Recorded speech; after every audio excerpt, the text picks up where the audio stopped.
All right, so we have a segment today, top 5 candlestick patterns. Oh, cool. Let's get into it. Yes, okay, so let's get into the first one. The first one is a hammer. So a hammer is a candlestick pattern formed by a short body with a long lower wick and is found at the bottom of a downward trend. This typically gives you upward potential direction. The hammer shown that although there are selling pressure during the day, ultimately a strong buying pressure drives the price back up. And the color of this candle can vary, but typically green indicates stronger sentiment on that side. So the next one we got is the bullish engulfing candle. I think a lot of people may know this one. The bullish engulfing candlestick pattern is formed of two candlesticks. The first is a short red body that is completely engulfed by a larger green candlestick.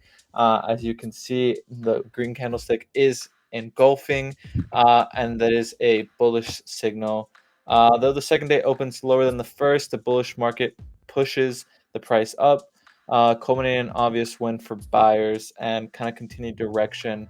Before we kind of keep going, I do want to give a little bit of a tidbit here that all these cannot be kind of used on their own when you backtest them.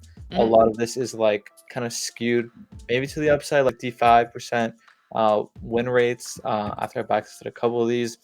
So maybe a tidbit is don't use them by themselves. The other thing that I've kind of noticed, because like technical analysis is kind of how I got into finance, at least to start, because a lot of like, ML models and stuff are actually, they use combinations of technical indicators as like buy and sell signals for sizing, all that kind of stuff. And something I noticed as well is that like sometimes different indicators will go in and out of efficacy, and it can be very difficult to gauge when something might be more like market conditions might make an indicator a little bit more or less effective. That's kind of another. I think that's, at least in my experience, why I have a hard time using it for my own trading. I don't know if you have any thoughts on that. You are more into technicals than I am, for sure. I think, a lot of it, like you said, there's kind of an effectiveness range on some of these technicals. I found kind of the key driver to kind of combine these with is really momentum, really seeing kind of what the market's doing. I kind of don't believe as much in fundamental analysis like supply demand, at least on equities. So I kind of do trade in and out. A lot of my trading nowadays, though, is really on sentiment. I think technical analysis, for me at least, is a little bit more regarding for entries into positions and kind of good entry spots or exit spots. Sure. So the next one we got is three white soldiers. The three white soldiers pattern occurs over a 3-day period. As you can see, it consists over consecutive long green or white candles with small wicks, which open and close progressively higher than the previous day. This is a bullish signal with potential upward direction. I think the key here to remember is potential.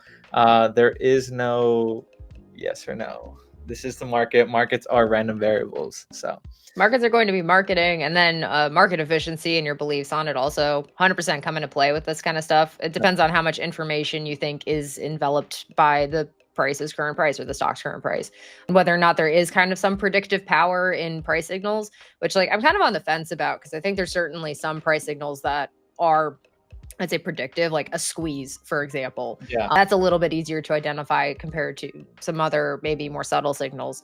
But that being said, super interesting stuff. Yeah, I think especially with like support and resistance, I think those are definitely key like indicators, I would say, as like to kind of the insight into what demand looks like for the stock on the underlyings.